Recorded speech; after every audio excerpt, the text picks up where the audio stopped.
Les militaires annoncent prendre le pouvoir à Madagascar après la fuite du président et sa destitution. On a pris le pouvoir. Ça, c'est le palais présidentiel.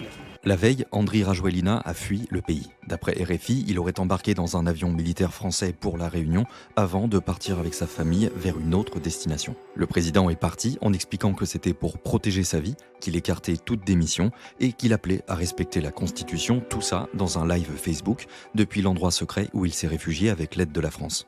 Maramila vitsivitsy tsy nanaiky ary natosiky ny andian'olona mpanao politika vitsivitsy ihany koa ny hoe ifofo mihitsy aza ny haiko.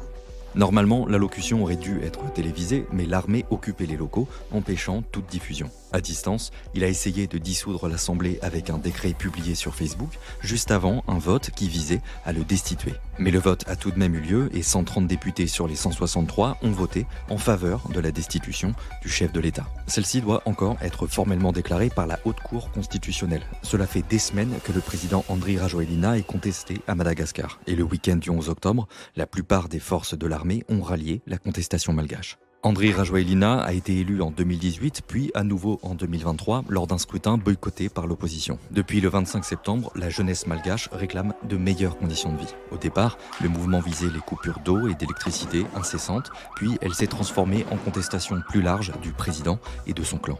Mais nous attendons à ce qu'il démissionne véritablement et qu'il nous laisse véritablement cette liberté d'exprimer, liberté de demander ce qui nous est dû.